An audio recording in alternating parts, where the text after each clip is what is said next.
Pongo a grabar. Bueno. Ahí está. Metimos a estos chicos. Bueno, habíamos visto hasta acá, entonces un poquito sobre la estructura del carbonilo, la base de su reactividad química, ¿sí? Esto de la polarización del enlace carbonílico, que hace que se establezca esta estructura de resonancia, donde se ve claramente cómo el carbono carbonílico es un centro electropositivo, ¿sí? Y eso hace entonces que tenga reactividad de electrófilo, o sea, que puede ser atacado por distintos tipos de nucleófilo. En particular, nosotros vimos algunas de las reacciones posibles de los compuestos carbonílicos con distintos nucleófilos, en general moderados, agua, alcoholes, aminas, ¿sí? La adición nucleofílica a carbonilo de agua daba hidratos, estos alcoholes geminales, donde ambos oxígenos están enlazados al mismo carbono.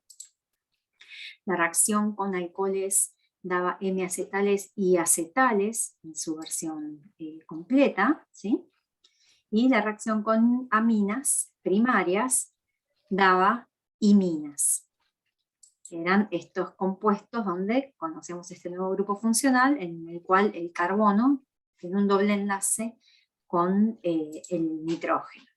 ¿Sí? Habíamos visto también en particular entonces que todas estas reacciones son reversibles, son equilibrios en todos sus pasos, en todo el mecanismo, salvo aquellas reacciones donde el compuesto carbonílico sufre la adición de estos compuestos nitrogenados especiales, primos de las aminas, hidracina, hidroxilamina y semicarbazida, para dar de forma irreversible estos compuestos de condensación, donde siempre también tengo un doble enlace entre el carbono y el nitrógeno, pero bueno, son estas reacciones más totalmente irreversibles, porque los compuestos que se obtienen son muy estables, son sólidos cristalinos que precipitan del medio de reacción, así que no hay vuelta atrás hacia los compuestos de partida, ¿sí?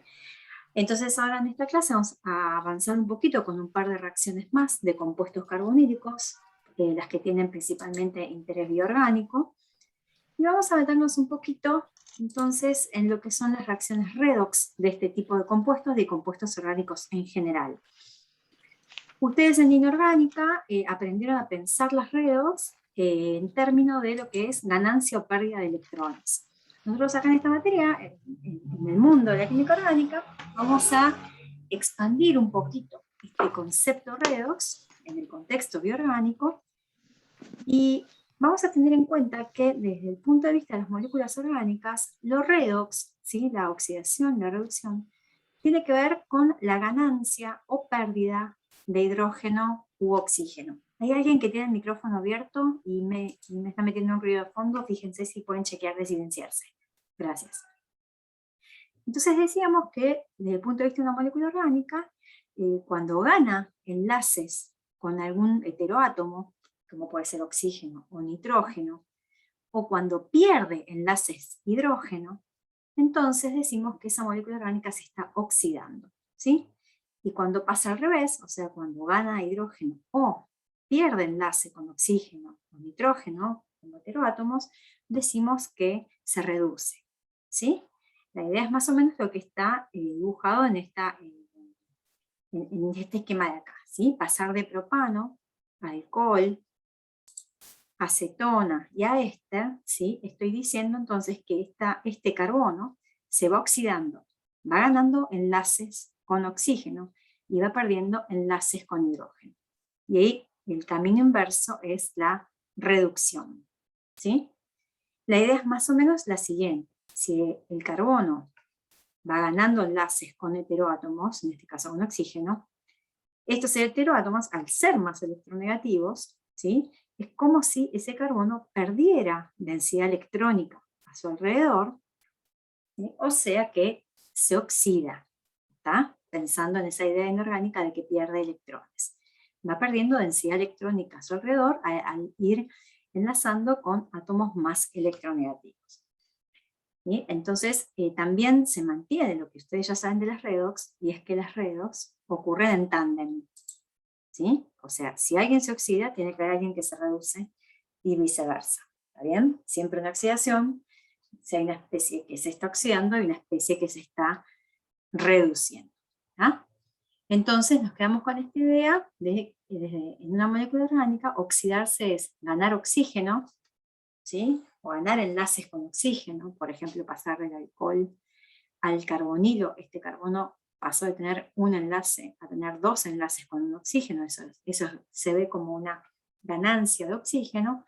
Por lo tanto, un compuesto carbonílico es un estado de oxidación más alto que un alcohol, por ejemplo.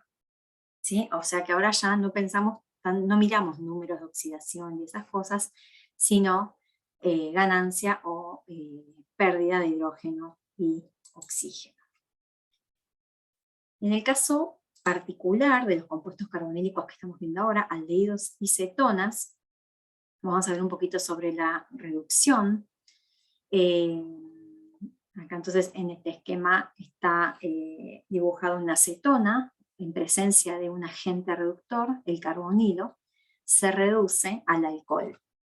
Si es una cetona, como en el caso de este dibujo, la cetona por reducción va a dar un alcohol secundario, ¿sí?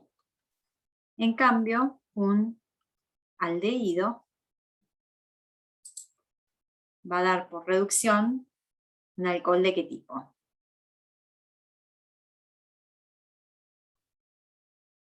Primario, ¿sí? Una cetona se reduce a un alcohol secundario, bien, fíjense, entonces pasó de un estado más oxidado a un estado más reducido, ganó hidrógeno y perdió un enlace con el oxígeno. Y un aldehído también, pasar de un estado más oxidado a un estado más reducido, que es el alcohol, también gana hidrógeno, ¿sí? O pierde un enlace con el oxígeno. Eso es lo que uno mira cuando analiza las redox en este tipo de compuestos. ¿Qué reactivos se utilizan como agentes reductores para reducir compuestos carbonílicos como aldehídos y cetonas? Se usan típicamente estos dos reactivos que están escritos acá, que son, se los llama hidruros metálicos, ¿sí? Tanto el borohidruro de sodio como el hidruro de litio de aluminio son hidruros metálicos, o sea, que son agentes reductores principalmente porque son fuente de anión hidruro. ¿Sí? El agente reductor acá es el hidruro, es este hidrógeno con carga neta negativa. ¿Mm? ¿Cómo ocurre la reacción de reducción de aldehídos y cetonas con hidruros metálicos? Como vimos la clase pasada, por adición nucleofílica, ¿sí? Del anión hidruro al carbono carbonílico. ¿Ah? Entonces yo les pregunto, ¿el hidruro qué les parece que es? ¿Un nucleófilo bueno o malo?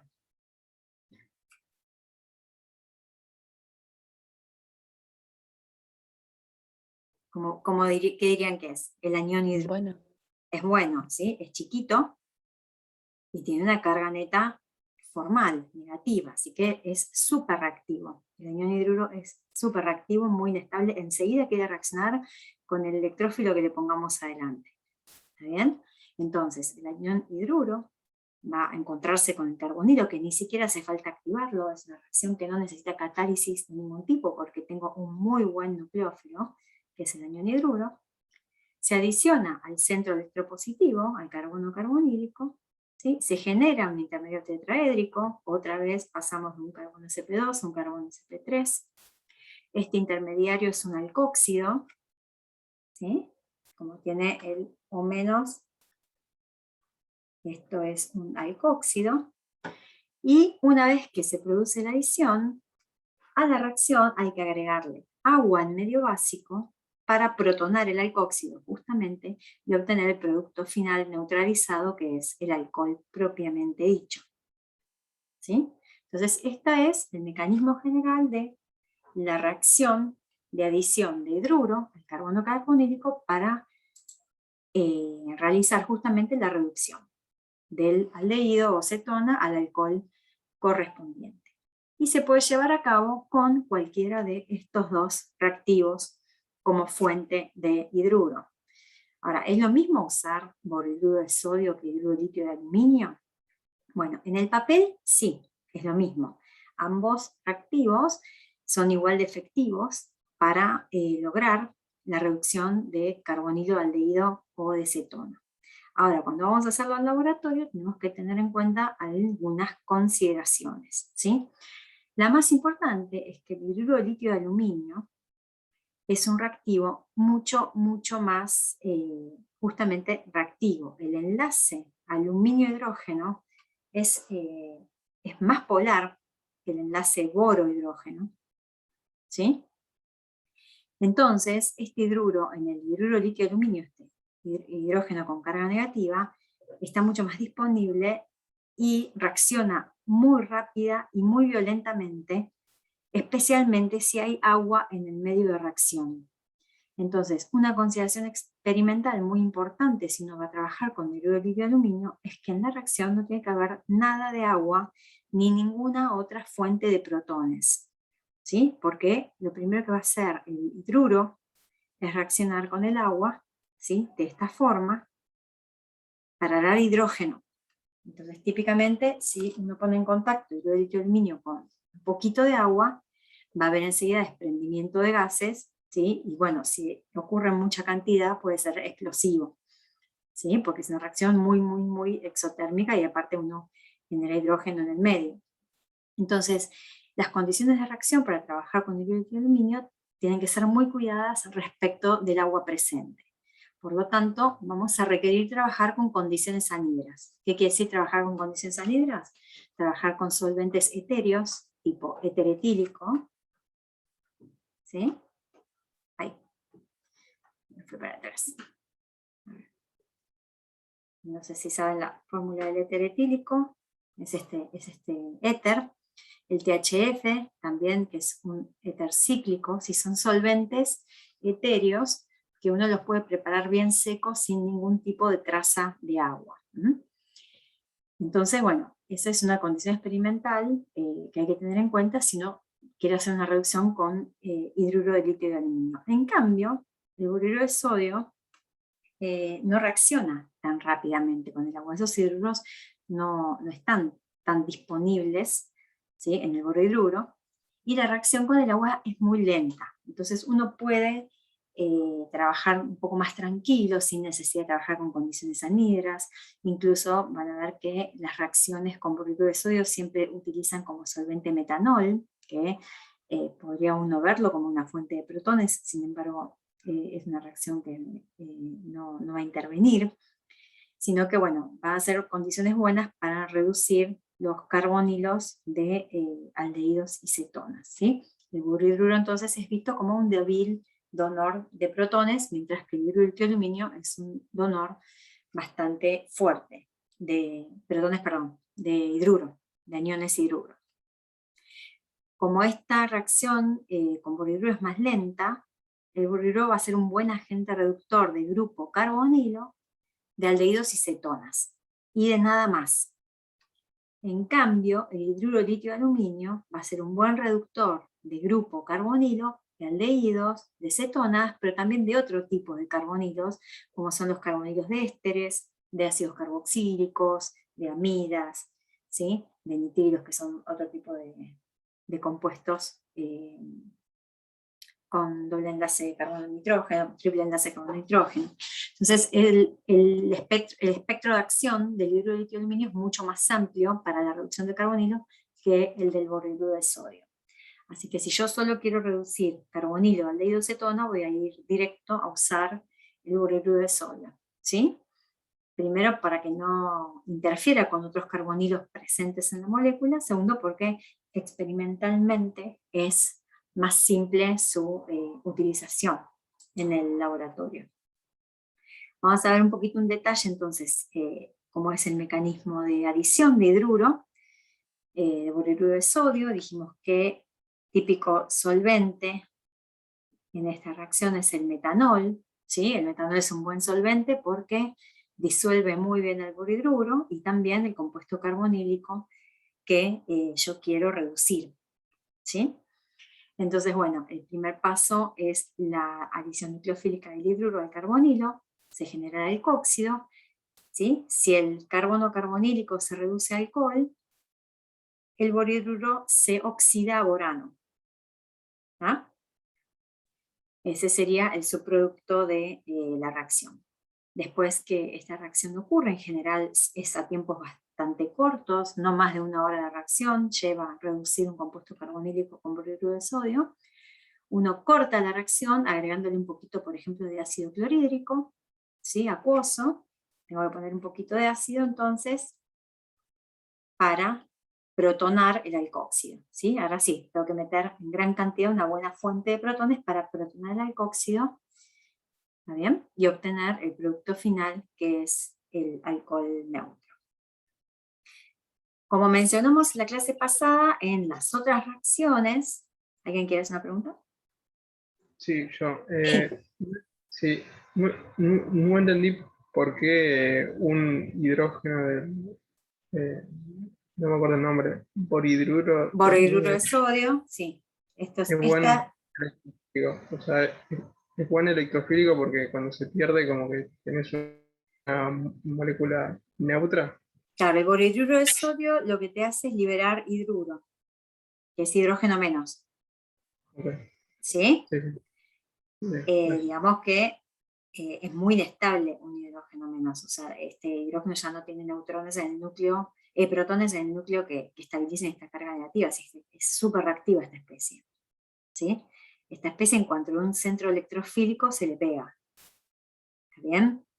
Entonces, si yo lo enfrento con el compuesto carbonílico, el centro electrofílico es este, ¿no? El carbono carbonílico tiene densidad electropositiva, así que es un centro electrofílico donde el hidruro, como está marcadito acá en la flecha azul, puede atacar. Hasta acá es una adición nucleofílica como las que estuvimos viendo para hacer hidratos, acetales, ¿sí? Entonces, una vez que ocurre la adición nucleofílica del hidruro al carbono carbonílico, ¿qué pasa? Tu carbono ahora es sp3, adicionó el hidrógeno, ¿sí? Y esta carga negativa que venía con el hidruro, ahora la soporta el oxígeno. ¿Sí? Sí, Esto es un alcóxido. ¿Sabes lo que es un alcóxido? sí, sí. Es el producto de desprotonación de un alcohol. ¿Está bien? Entonces, este es el alcóxido.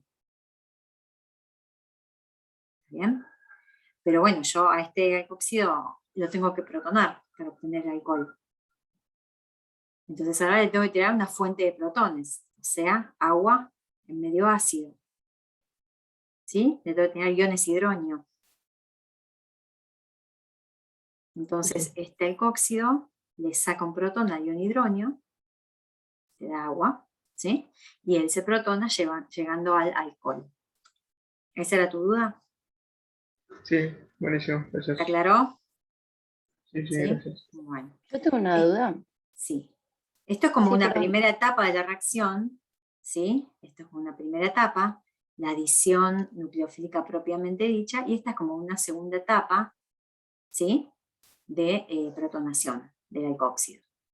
Sí, decime. Sí, que ay, no me sale, Borhidruro. el sodio, Sí. el sodio que está ahí como, que está disociado, que está dando vueltas en la solución, Sí. ¿no podría unirse al oxígeno? No, el sodio es un ¿Es algo que ion. pasa? El sodio se Claro, va que. pero al De hecho, estar cargado, sí, decía. el sodio queda como contraión del alcóxido. Ok. ¿Sí? O sea, Ah, ok, ok, el ok. sodio entró a la reacción como contraión del borhidruro de sodio. Ah, ok, dale. ¿Está bien? O sea, el reactivo es, el frasco que vos vas a agarrar es este, Sí. borhidruro de sodio, ¿sí? Cuando lo tirás en alcohol se disocia, ¿está bien? El borhidruro entonces ataca el carbonilo, el sodio queda por ahí dando vueltas, mientras el borhidruro se queda cerca del borhidruro, cuando empieza el alcóxido se va a hacer pareja con el alcóxido, porque es un ion, se va a ir a Claro, pegotear sí. donde hay una carga negativa, un catión, ¿sí? Sí. Y este Ok. cloro gris, por eso está en gris, porque bueno, son productos que andan por ahí, en el vaso de Claro. reacción, digamos. Este cloro que está acá es del cloruro del ácido clorhídrico. Mm. ¿Sí? Sí, sí. Bueno, cuando vos protones el alcohóxido y tengas el alcohol, ya el sodio no va a estar cerca del alcohóxido porque no va a haber más alcohóxido y va a ir a estar cerca del cloruro y como Claro. cloruro de sodio, ¿sí? Bueno, esto está en agua, así que está todo disociado. Sí, ¿Está sí, bien? genial. Bueno. Ahora, ¿se acuerdan que la clase pasada mencionamos que, bueno, nosotros no lo vamos a dar mucho en este curso, pero tengamos en cuenta que si partimos de un compuesto carbonílico que está sustituido por dos R's distintos, o sea que es un compuesto carbonílico asimétrico, la reducción o cualquier adición nucleofílica al carbonilo, que genera, que pasa que genera un carbono Sp3, ¿sí? Ahora, si ese P3 queda simétrico, uno va a tener mezcla racémica. ¿Está bien? Por ejemplo, supongamos que nosotros tenemos este compuesto carbonílico, ¿sí? Que es asimétrico. De un lado tiene un sustituyente y del otro tiene otro. Tiene dos R's distintos a cada lado. Cuando yo haga la reacción de reducción con borhidruro de sodio en metanol, ¿sí? Como primer paso, y después como segundo paso haga el workup acuoso, digamos, cuando corte la reacción con agua en clorhídrico, voy a tener dos productos posibles. ¿Sí? Voy a tener la mezcla racémica. ¿Por qué? Porque el hidruro, ¿sí? Va a poder entrar por una cara o por la otra del carbono carbonílico porque es plano, que es lo que se está simbolizando acá. Entonces, no, bueno, si parte de un carbono carbonílico asimétrico que puede generar productos quirales, va a tener en general una mezcla racémica de los alcoholes como producto de reducción. Así que bueno, es algo que adicionalmente uno tiene que mirar cuando planifica, ¿no? la reacción o está analizando posibles productos de reacción. Bueno, hasta acá es todo lo que vamos a ver de reducción de carbonilo. No hay mucho más que agregar. El borhidruro de sodio es el reactivo por excelencia para reducir aldehídos y cetonas. Y vamos a hablar un poquito entonces de la reacción de oxidación de compuestos carbonílicos. Los compuestos carbonílicos, aldehídos y cetonas, se pueden obtener por oxidación de alcoholes. Así como yo los puedo reducir a alcoholes, oxidando un alcohol puedo obtener el aldehído o la cetona. Si yo oxido un alcohol primario, obtengo un aldehído. ¿Sí? Fíjense que yo estoy oxidando este carbono, estoy realizando la oxidación sobre este carbono, que es este de acá, y fíjense entonces cómo el alcohol perdió hidrógeno. ¿Sí? Pasar de acá a acá, uno ve la estructura de la molécula y se da cuenta que ese carbono perdió un enlace con hidrógeno o, visto de otra manera, ganó un enlace con oxígeno, que es el concepto de oxidación. Entonces, un alcohol primario se oxida aldehído y un aldehído puede sufrir una segunda oxidación y llegar a ácido carboxílico. ¿Está bien? Entonces, un ácido carboxílico es un estado más oxidado que el aldehído. Fíjense que yo tengo el carbonilo como en el aldehído, pero además ahora gané un enlace con el oxidrilo. Así que gané un enlace con oxígeno. Por lo tanto, oxidé. ¿Sí? Este hidrógeno se perdió. Lo veo como que perdí hidrógeno o como que gané oxígeno. ¿Alguien tiene un micrófono prendido? ¿Se me lo pueden apagar? Ahora no me entra más porque había puesto el calefactor. No tenemos una sola. Si te gusta ya te la doy. O si no te... Ahí está, lo silencié. Creo que ustedes se pueden desilenciar si quieren. Bueno, por otro lado, si yo tengo un alcohol secundario, el producto de oxidación de un alcohol secundario es una cetona. ¿Sí? Se pierde este hidrógeno hasta acá, o gano un enlace con el oxígeno y obtengo una cetona. ¿Qué pasa con los alcoholes terciarios? Los alcoholes que están totalmente sustituidos. Los alcoholes terciarios no se pueden oxidar. Por más que yo le ponga un agente oxidante muy fuerte, no se pueden oxidar. ¿Por qué? Porque no tienen ya posibilidad de perder hidrógeno, ¿sí? O de ganar oxígeno. ¿Bien? Fíjense, este carbono está unido a 3 grupos R y al oxidrilo. O sea, no tiene ningún enlace CH que pueda cambiar en favor de ganar un enlace con oxígeno para generar un carbonilo. Entonces los alcoholes terciarios no reaccionan con los oxidantes. No podemos obtener compuestos carbonílicos a partir de alcoholes terciarios. ¿Sí? Ahora, ¿qué reactivos utilizamos para oxidar alcoholes y llegar a tener compuestos carbonílicos? Típicamente hay miles catálogos enteros de reactivos de oxidación. Vamos a ver el más común de todos, el tradicional, que es utilizar sales de cromo 6 en medio ácido acuoso, ¿sí? O con un poquito de acetona para solubilizar el alcohol si es que esto es necesario. Los típicos entonces con sales de cromo 6 que se utilizan son el dicromato de sodio o el dicromato de potasio, disueltos en agua, con un poquito de medio ácido, que pueden ser unas gotas de ácido sulfúrico. Estas sales de cromo en agua van a formar ácido crómico. ¿Sí? El ácido crómico, ¿sí? Seguramente ustedes estas cosas inorgánicas se las van a contar más que yo, el ácido crómico en agua medio acuoso va a generar trióxido de cromo, que es el verdadero agente oxidante. ¿Sí? Este es el verdadero agente oxidante, el trióxido de cromo. ¿Está bien? Como yo no puedo tener un frasco de trióxido de cromo, lo que tengo que hacerlo es generarlo in situ en la reacción a partir de compuestos más estables de cromo, como son el dicromato de sodio o de potasio. Entonces enseguida en el agua ácida voy a generar estos equilibrios y voy a generar entonces el trióxido de cromo, que enseguida lo que va a hacer el trióxido de cromo es ver a mi alcohol, ¿sí? Y lo que va a ocurrir es una adición, ¿sí? Por parte del oxidrilo a través de sus pares de electrones no enlazantes, va a ocurrir una adición al centro metálico que es deficiente en electrones. Este cromo 6 es un centro deficiente en electrones, por lo tanto ocurre esta adición, se forma este intermediario que es un estercromato, ¿sí? Y a partir del cual ocurre una eliminación, si quieren, lo podemos ver como una eliminación tipo E2, pero bueno, no está totalmente elucidado esto, de manera tal que entonces el cromo se lleva este oxígeno, ¿sí? Que era del oxidrilo, ya el protón que estaba acá, este hidrógeno que estaba acá, por eso es una oxidación, porque hay pérdida de hidrógeno, y genera entonces la especie reducida de cromo 3. Y por otro lado, entonces, al salir este hidrógeno e irse con el cromo, se forma un doble enlace entre carbono y oxígeno, generando el carbonilo como producto de oxidación. ¿Sí? Entonces, retomando, uno tiene dicromato de sodio de potasio, lo pone en agua, genera ácido crómico. El ácido crómico a su vez genera trióxido de cromo, que es la especie, es el agente oxidante, o sea, el cromo acá es cromo 6 y se reduce a cromo 3, mientras que el compuesto carbonílico es alcohol y se oxida a cetona en este caso.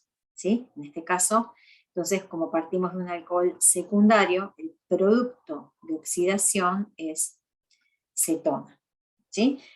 Esta reacción en el laboratorio se puede seguir a simple vista porque hay un cambio de color entre las especies de cromo, entonces uno sabe que la reacción ocurre porque cambia de color amarillito, que es el color del cromo 6, a un color más azulado negruzco, que es el color del cromo 3. Este mecanismo se lo doy para que lo entiendan, no es difícil, es una adición tipo nucleofílica a un centro electropositivo, que en este caso es un centro metálico, no hay que saberlo en detalle, simplemente para que entiendan cómo es la oxidación a nivel molecular, ¿no? Qué enlaces se están rompiendo, qué enlaces se están formando. Esto respecto de la oxidación de un alcohol secundario para dar una cetona. ¿Qué pasa cuando en vez de tener un alcohol secundario yo tengo un alcohol primario? ¿Sí? Y quiero usar sales de cromo 6 como agente oxidante para dar un aldehído. Lo que va a ocurrir es lo siguiente. Va a ocurrir una primera oxidación, ¿sí? Como la que vimos recién, para dar el aldehído.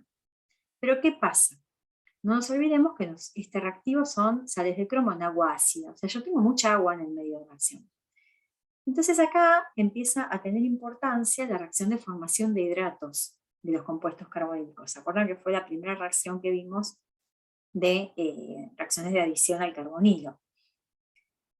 Entonces, lo que va a pasar es que una vez que se oxida el alcohol primario aldehído, al haber tanta agua en el medio, se empieza a formar el hidrato.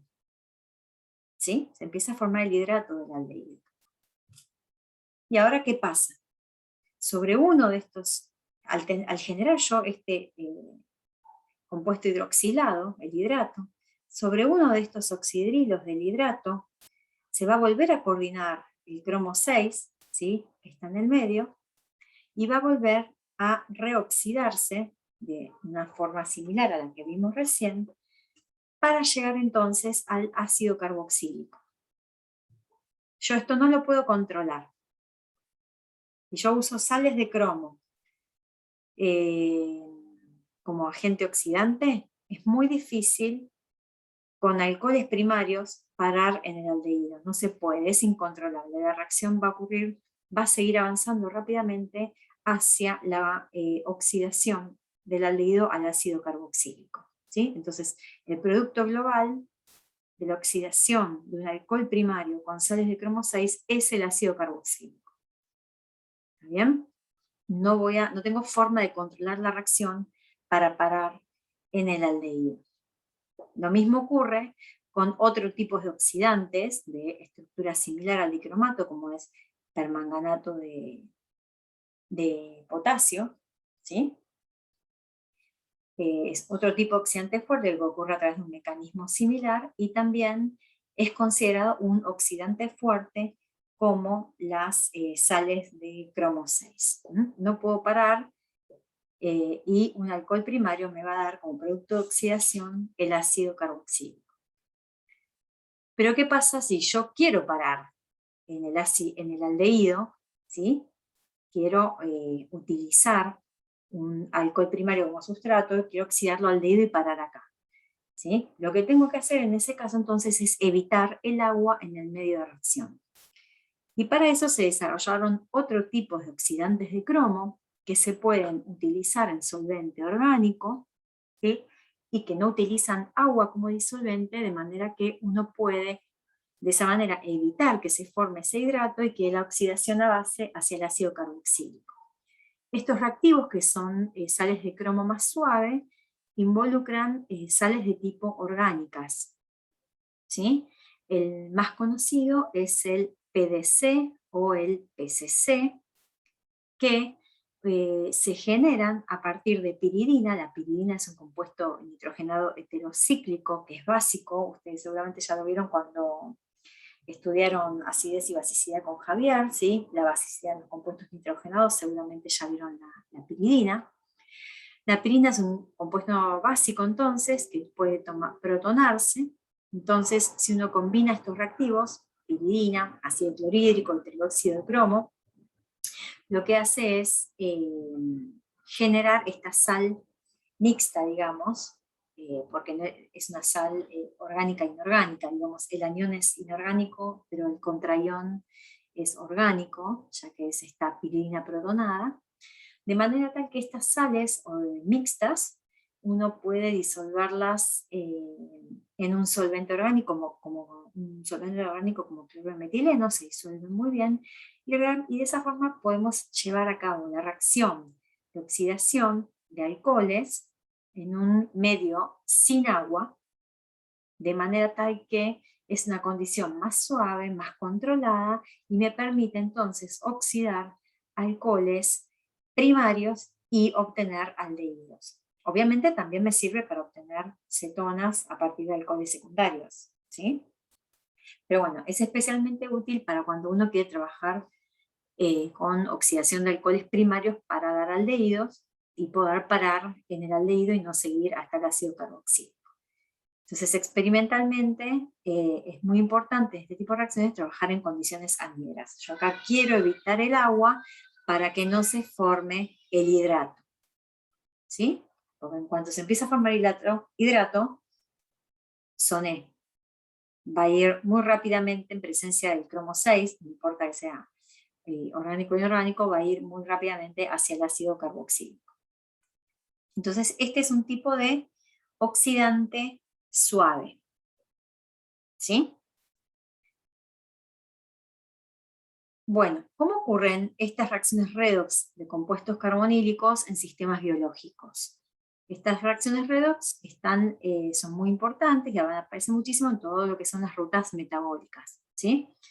Ahora, obviamente un medio biológico está lleno de agua, así que yo no voy a tener hidruro como agente reductor, por ejemplo, ¿sí? Porque no sobrevive. En reacción en presencia de agua, enseguida se consume, da hidrógeno, chao, no existe más. Así que no van vía adición de hidruro las reacciones de reducción en un contexto biológico. ¿Sí? Porque el hidruro es demasiado reactivo como para estar suelto en el interior de una célula. Así que, ¿quién se ocupa de esta tarea de adicionar o remover hidrógeno, ¿sí?, en distintas moléculas para ir avanzando en los caminos metabólicos, por ejemplo? Y de esa tarea se ocupan lo que se llaman las coenzimas especializadas, ¿sí? Estos compuestos que trabajan con las enzimas para hacer avanzar determinada reacción. La principal coenzima que trabaja en las reacciones redox en contexto biológico, ustedes ya deben conocer, es la nicotinamida adenina dinucleótido, ¿sí? Tiene esta estructura química. Es un nucleótido porque está compuesto por una unidad de azúcar, en este caso ribosa, una base nitrogenada, y ambas unidades están unidas entre sí por enlace fosfato. Entonces esta estructura que contiene base nitrogenada, azúcar y fosfato son nucleótidos. ¿Está bien? Entonces esta es la estructura de la NADH, de la nicotinamida adenina dinucleótido. La parte importante de la molécula, realmente la que se encarga de las reacciones redox, el NADH, es la nicotinamida, que es este pedacito de la molécula que está en círculo verde. ¿Sí? Entonces vamos a escribir solo esa parte de la molécula, la parte de la nicotinamida, y entonces lo que podemos ver es que escrita de esta forma como NAD+, es su forma totalmente oxidada. La NAD+, lo que hace es tomar hidrógeno del medio, tomar un protón del medio, ¿sí? Y de esta manera reducirse. Toma hidrógeno, se reduce, pierde hidrógeno, se oxida. Puede ciclar entre estas dos formas, de la especie oxidada y en esa especie reducida. Cuando la NAD+ toma protón del medio y se reduce, genera NADH. Entonces, la NADH, que es la forma reducida, es la que funciona como donor de hidrógeno en distintas oxidaciones que requieran en distintas reducciones, digamos, pudiendo entonces ceder hidrógeno y reoxidarse hacia la forma NADH. Entonces, esta molécula es un agente reductor u oxidante, según de qué lado, digamos, en qué reacción esté trabajando, en un contexto biológico. ¿Sí? O sea, opera transfiriendo hidrógeno, no hidruro, sino hidrógeno, ¿sí?, entre los sustratos, para pasar una molécula de una forma más oxidada o reducida, o viceversa. Esta es la coenzima. La enzima, además, que sea, hay varios tipos, la enzima que participe en esa reducción de algún sustrato en el contexto biológico, participa en la reacción, acomodando el sustrato, a reducir en este caso, acomoda el sustrato en el sitio activo, ¿sí? Y seguramente con algún residuo acídico de su cadena, va a protonar al carbonilo, haciéndolo más reactivo frente a la transferencia de hidruro por parte de NADH. Por ejemplo, una reducción enzimática mediada por NADH, muy importante, es la que se produce en la etapa final de lo que es la fermentación de la glucosa por levaduras, en la producción de bebidas alcohólicas, ¿sí? En la que, bueno, en un paso de todo ese camino de fermentación, el acetaldehído tiene que ser reducido a etanol, ¿sí? Esta reacción es entonces promovida o favorecida, digamos, por el NADH como con transferencia de protón para generar la especie más reducida. Bueno, esta es la fuente de alcohol en la fermentación para generar, ¿no?, bebidas alcohólicas. En el laboratorio, capaz a algunos les toque hacer alguna reacción de reducción o oxidación de alguna biomolécula mediada por NADH, y en general es fácil de monitorear porque se puede seguir en tiempo real y de forma muy simple por espectroscopía UV lo que es la conversión de NADH a NAD+, ¿sí? Así que bueno, es un detalle, capaz a alguna vez les toca hacer una reacción de este tipo. Esto como para que vean un poquito cómo se trabaja en un medio biológico en estas redox de compuestos carbonílicos. Bueno, entonces, hasta acá, respecto de reactividad de aldehídos y cetonas, vimos entonces distintas reacciones de adición nucleofílica al carbonilo, al centro electropositivo, con distintos tipos de nucleófilo, ¿sí? Agua, alcoholes, aminas, hidracina, hidroxilamina, semicarbazida, todas reacciones de adición nucleofílica al carbonilo. Y vimos también entonces un poquito de las reacciones redox. Dijimos entonces que para reducir aldehídos y cetonas usamos principalmente borhidruro de sodio como agente reductor, mientras que si utilizo hidruro, litio y aluminio, voy a poder reducir todo tipo de carbonilos, desde carbonilo de aldehído, carbonilo de cetona, carbonilo de éster, de amida o de ácido carboxílico, es un reductor más fuerte. Y respecto a la oxidación entonces, vimos que podemos oxidar alcoholes primarios aldehídos y luego seguir una etapa más de oxidación hacia ácido carboxílico. Si usamos un reductor fuerte como las sales de cromo 6 en agua, vamos a ir directo del alcohol primario al ácido carboxílico. Si en cambio usamos sales de cromo 6 mixtas como PCC, en solvente orgánico, ¿sí? Evitando la presencia de agua, uno puede oxidar un alcohol primario a un aldehído y parar acá. Mientras que la oxidación de un alcohol secundario para obtener cetonas se puede hacer con cualquiera de los dos tipos de agentes oxidantes, ¿sí? De estas sales de cromo. Entonces vamos a ver ahora una última reacción que nos queda ver sobre los compuestos carbonílicos y que tiene que ver con una característica especial que tienen este tipo de compuestos, y es que los hidrógenos enlazados al carbono alfa, al carbono carbonílico, son especialmente ácidos, tienen cierta acidez. ¿Qué quiere decir esto? Por ejemplo, lo que vemos experimentalmente es que estos hidrógenos en el carbono alfa, al carbono carbonílico, tienen pKa de alrededor de entre 16 y 18, 19, 21, dependiendo si es aldehído o cetona. Esto es considerado entonces un pKa de un ácido moderado a débil, ¿sí? Piensen ustedes que el pKa del hidrógeno alfa de un alcano es de alrededor de 50, o sea, es recontra poco ácido, imposible de abstraer, pero ya un valor de pKa entre 16 y 20, decimos que es moderadamente ácido y que en presencia de una base fuerte, ¿sí? En presencia de una base fuerte como por ejemplo hidróxido de sodio, o hidróxido de potasio, este hidrógeno, esta base fuerte puede abstraer este hidrógeno acídico, generando una carga formal negativa sobre ese carbono, o sea, un carbañón. ¿Sí? Esta especie que tiene una carga formal negativa sobre un carbono es un carbañón, así como cuando teníamos una carga formal positiva decíamos que era un carbocatión, en este caso es un carbañón. Pero no es cualquier carbañón. Como el carbono que está al lado de este carbono que perdió el hidrógeno acídico es un carbono carbonílico, esta carga negativa que se generó por abstracción del hidrógeno se puede deslocalizar sobre el carbonilo de manera de generar estas estructuras de resonancia por esa deslocalización electrónica, Y esto hace que este anión generado sea especialmente estable.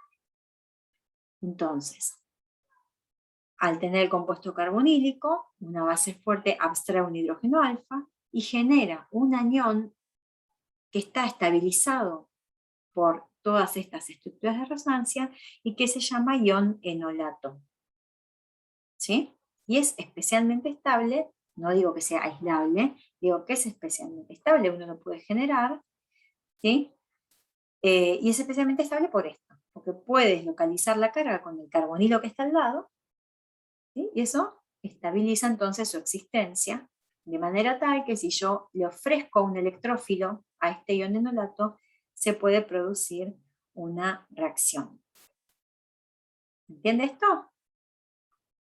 Este es otro tipo de reactividad que presentan los compuestos carbonílicos cuando tienen hidrógenos en el carbono alfa al carbonilo. ¿Se acuerdan siempre que la estabilidad, cómo discutíamos la acidez de los compuestos en general? Por ejemplo, ¿cómo discutían la acidez de los ácidos carboxílicos?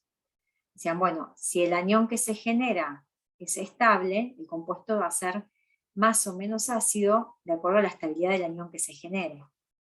¿Sí? Bueno, esto es lo que pasa acá. Acá se pierde este hidrógeno en el carbono alfa y es acídico porque el anión que se genera es especialmente estable. ¿Ah? Entonces, por ejemplo, en la acetona, esta es una posición alfa y esta es otra. La acetona acá tiene 3 hidrógenos de este lado y 3 hidrógenos de este lado. ¿Sí? Tiene una posición alfa acá, a carbonilo, y otra posición alfa carbonilo acá. Entonces, tiene 6 hidrógenos acídicos, así que en presencia de una base, uno de ellos puede ser abstraído, ¿sí? Por la base, y generar el enolato. Esto sería el enolato de la acetona, de la acetona. Este enolato está estabilizado por resonancia. ¿Sí? Ese es el enolato de la acetona. La base elige alguno de estos, ¿sí? No saca todos. En cuanto saca uno ya está, ya se consumió. Y en el caso del propanal, esta es la posición alfa, ¿sí? Esta no hay carbono, este es hidrógeno. Y en la posición alfa, este aldehído tiene 2 hidrógenos acídicos. Entonces, una base abstrae uno de ellos, y el enolato que se genera entonces es este, que está estabilizado por resonancia de esta manera. ¿Se va entendiendo un poquito? Sí, sí. ¿Qué pasa con esta acetona? La acetona tiene de un lado estos hidrógenos acídicos. Y del otro lado, en la otra posición alfa, tiene este hidrógeno acídico. ¿Sí? Así que esta acetona puede generar 2 tipos de enolatos. O la base abstrae el protón de este lado, o la base abstrae el protón del otro lado. ¿Sí? Así que cuando ya tengo cuanto más posibilidades tenga, más distintos tipos de enolatos se van a poder generar. ¿Sí? Por supuesto que si hilamos muy fino, que no nos vamos a meter mucho con eso, uno puede llegar a encontrar diferencias de estabilidad entre los distintos tipos de enolato, entonces siempre va a encontrar alguna forma de poder decidir, por un efecto de estabilidad adicional, si un enolato es más estable termodinámicamente frente al otro, entonces es el mayoritario o no. Pero en principio, para esta acetona que tiene hidrógenos acídicos en ambas posiciones alfa, es posible generar en presencia de una base fuerte ambos tipos de enolatos. ¿Sí? Bueno, entonces, este enolato no deja de ser un anión y se comporta como un excelente nucleófilo. ¿Por qué? Porque es una especie con carga neta negativa. No será muy chiquita como un hidruro, como un oxidrilo, pero es una especie con carga neta negativa, así que es una especie cargada que es un buen nucleófilo. Así que si yo le ofrezco un centro electrofílico deficiente en electrones, como es un carbonilo, este nucleófilo va a atacar a ese carbono carbonílico y la consecuencia es la formación de un nuevo enlace carbono-carbono, que es este que está acá. ¿Sí? Estas reacciones en química orgánica que nos permiten generar nuevos enlaces carbono-carbono no son triviales y no son comunes, y nosotros los químicos las llamamos reacciones poderosas, ¿sí? Porque no es tan fácil generar nuevos enlaces carbono-carbono. Entonces, es una reacción, digamos, importante, ¿sí?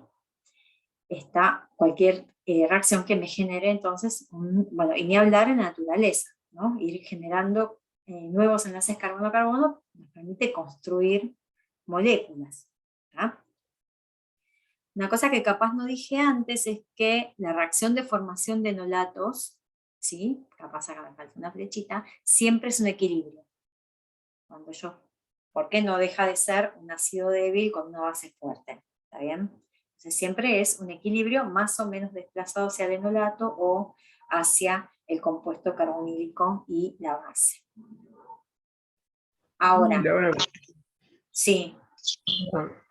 Sí, le iba a preguntar con respecto al ataque hacia el electrófilo del enolato, ¿no? Uh-huh. Sería más probable que el ataque se dé por el oxígeno, ya que tiene más densidad de carga negativa. No, porque tu especie tiene densidad de carga negativa. Claro, pero Va a alejarse del por oxígeno. resonancia. ¿Por este oxígeno decís? Claro, sí. No. El nuevo enlace el ataque va, o sea, esa estructura de resonancia te estabiliza en el enolato, pero es mucho más reactivo el carbono con la carga negativa que el oxígeno. Claro. ¿Sí? Mucho más reactivo porque soporta menos la carga negativa. Entonces, acá lo que tenés en juego es una cuestión de cinética. Sí. Se lleva mucho más reactivo por ahí. ¿Está bien? Entonces, aunque tengas los distintos equilibrios, espera, no. Aunque tengas distintos equilibrios, siempre cuando se empieza a formar el nuevo enlace carbono-carbono, esta molécula resulta muy estable, es lo que les quiero mostrar en este diagrama de energía, ¿sí? Aunque tengas equilibrios entre la formación del enolato, una vez que se forma el enlace carbono-carbono, bajas mucho la energía en el producto final y la reacción avanza, aunque estos pasos sean equilibrios. ¿Sí?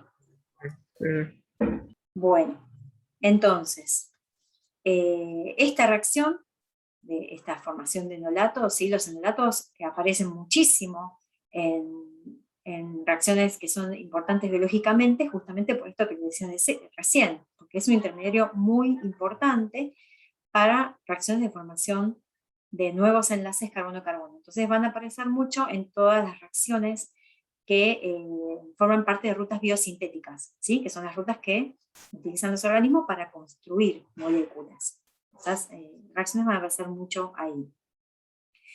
Y si bien hay muchas, si van a los libros de texto de química orgánica van a encontrar muchísimas reacciones que utilizan enolatos como fuente nucleofílica con distintos tipos de electrófilos, nosotros vamos a focalizar en la condensación aldólica, ¿sí? Que es esta reacción que está escrita acá porque es realmente la que es biológicamente relevante. ¿Está bien? Entonces, si yo al enolato como nucleófilo le ofrezco como electrófilo otro compuesto carbonílico, se forma este nuevo enlace carbono-carbono y esta reacción se llama reacción de condensación aldólica. ¿Está bien? ¿Por qué sospechan que la llamamos reacción de condensación? Porque hay agua. Porque en algún punto, entonces, si yo estoy diciendo que es una condensación aldólica, en algún punto del mecanismo hay formación de agua. ¿Sí? Y acá está entonces un poquito más detallado el mecanismo. La reacción de condensación aldólica, en el fondo, es una adición nucleofílica al carbonilo. Tengo un nucleófilo que se adiciona al carbonilo. Entonces, como vimos antes, en los otros tipos de reacciones de adición nucleofílica, requiere catálisis, ¿sí?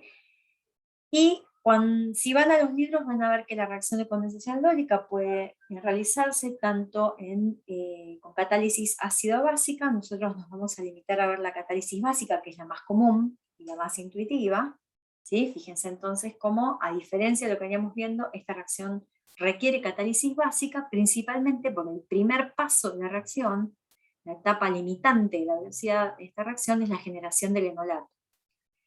Entonces yo necesito una base para abstraer el hidrógeno alfa acídico, ¿sí? Que es este de acá, y generar el enolato. Ese es el paso lento de la reacción. Una vez que yo genere el enolato, ve el electrófilo, ve el electrocompuesto carbonílico en medio, y esa reacción, segunda etapa de formación del enlace carbono-carbono, ya es más rápida, ¿sí? Entonces, en esta etapa de formación del enolato es donde se genera agua. Por eso la llamamos condensación aldólica, ¿sí?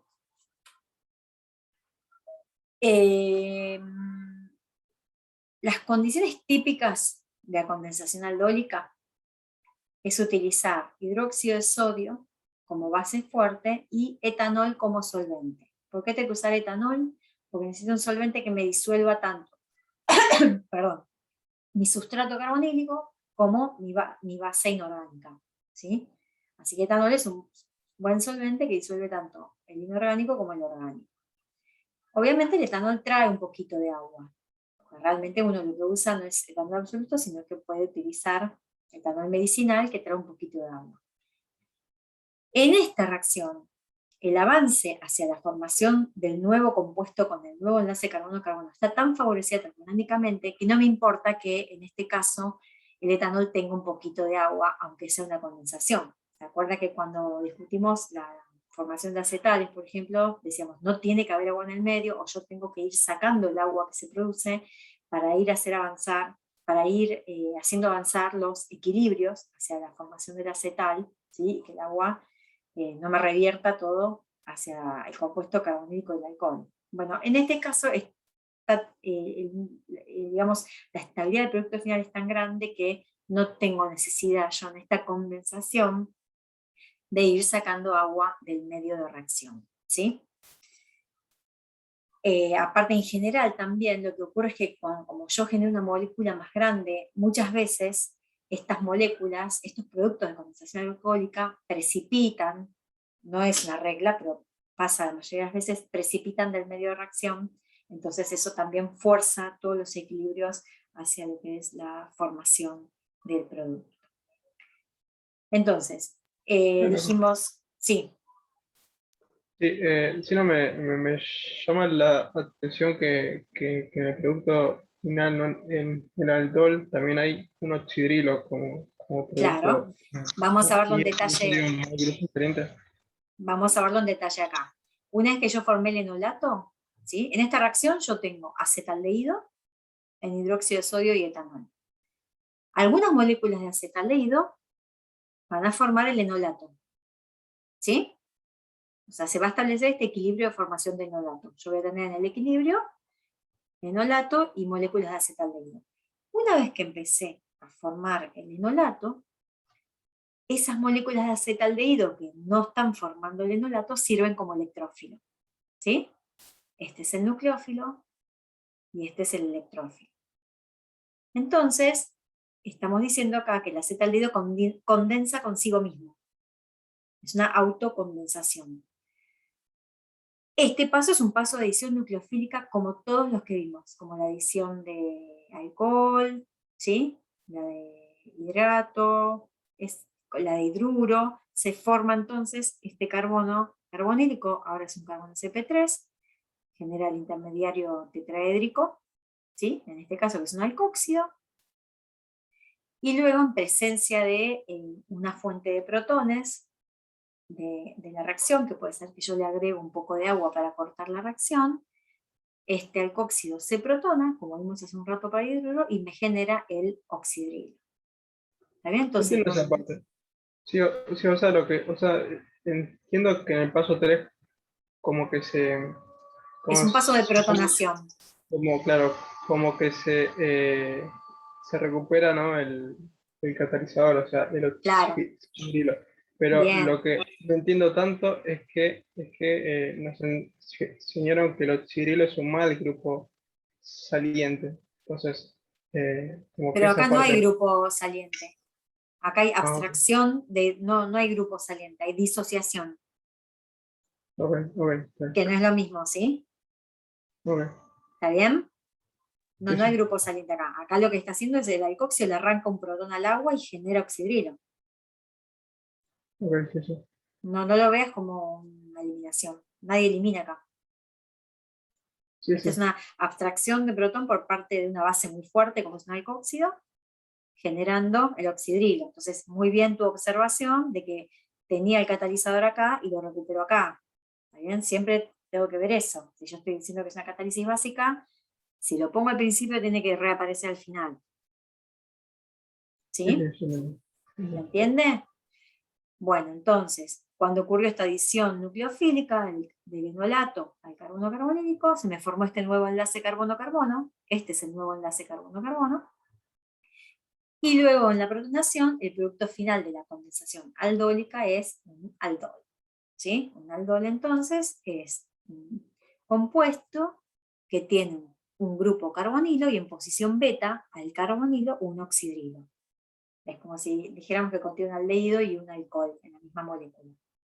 ¿Tá? Aunque bueno, si en este caso fuera el carbonilo de acetona, también lo llamaríamos aldol. ¿Está? Bueno. Entonces, por eso se llama condensación aldólica. Generó un aldol. No pierdan de vista esto, ¿sí? Sigue siendo una adición nucleofílica, la parte importante, digamos, la que genera el nuevo enlace carbono-carbono, es una adición nucleofílica carbonilo por parte de una especie nucleofílica, que en este caso es el enolato. ¿Mm? Y tampoco pierdan de vista que, como está puesto acá, la condensación alcohólica y aldólica es una reacción que está en equilibrio en todos sus pasos. Si bien el producto, el aldol que se forma es un compuesto muy estable y se obtiene en general con buenos rendimientos, con lo cual no hace falta que yo en esta reacción vaya sacando el agua para forzar los equilibrios, vamos a llegar al aldol igual. La condensación aldólica es una reacción reversible, ¿sí? Tengo buenos rendimientos de formación del aldol, pero no es 100%, ¿tá? A menos que sí aplique, porque quiero obtener un muy buen rendimiento, y aplique algún paso experimental de eliminación del agua, pero no, a veces no es tan necesario, la verdad. Ahora, el aldol, puede haber una segunda etapa en la reacción, ¿sí? Que es salir de ese medio básico en el que yo hice la reacción porque necesitaba catálisis básica. Si yo la reacción ahora la neutralizo con ácido, ¿sí? Ácido acuoso, qué sé yo, ácido clorhídrico, o sea, la llevo de un pH básico a un pH ácido y caliento la reacción, ese aldol puede deshidratar, o sea, puede perder agua, ¿sí? Por una eliminación como las que ustedes ya conocen. Hay varios mecanismos propuestos para esta eliminación, pero bueno, lo pueden pensar como una eliminación de las que ustedes ya conocen, que es, en este caso entonces, que el medio ácido protone el oxidrilo. Y acá, ¿qué pasa? Acá sí pasa lo que vos decías recién. Esto, ¿sí? Al protonar el oxidrilo, ¿qué pasa? Genera un buen grupo saliente que es agua. Entonces, se elimina agua, ¿tá? Se elimina el protón, otro protón acídico de este lado, y se genera un doble enlace. ¿Bien? Entonces, esto es algo que uno, después de hacer el aldol, puede acidificar el medio de reacción, calentar, porque acuérdense que las reacciones de eliminación se favorecen con el calor, ¿sí? De manera tal que yo hago que el alcohol ahora deshidrate, o sea, pierda agua, y genere un doble enlace entre el carbono alfa y el carbono beta al carbonilo. ¿Tá? Si yo hago esto, si yo promuevo la deshidratación del aldol para generar el compuesto de deshidratación, este compuesto donde yo tengo un carbonilo y un doble enlace en la posición alfa, o sea, un doble enlace alfa-beta, digamos, se llama compuesto alfa-beta insaturado. Y es muy, muy estable termodinámicamente. ¿Sí? Fíjense cómo está esta flecha de deshidratación bien tirada hacia la formación del producto alfa-beta insaturado. ¿Por qué es muy estable? Porque tengo justamente un sistema conjugado. Tengo un carbonilo conjugado a un doble enlace y eso le baja mucho la energía a la molécula, ¿sí? Por esta conjugación, y está muy favorecida entonces la deshidratación hacia la obtención de este producto. ¿Mm? Si además, por deshidratación del alcohol, el compuesto alfa-beta insaturado me queda conjugado a por ejemplo, un sistema aromático, esta deshidratación prácticamente ocurre de forma espontánea, ¿sí? Y no la puedo evitar. ¿Ah? Porque es un sistema tan conjugado es todavía mucho más estable. Entonces, en esta condensación, por ejemplo, donde uno tiene benzaldehído y acetona, el benzaldehído, fíjense, no tiene hidrógenos alfa, ¿sí? Este es su carbono alfa, y no tiene hidrógenos.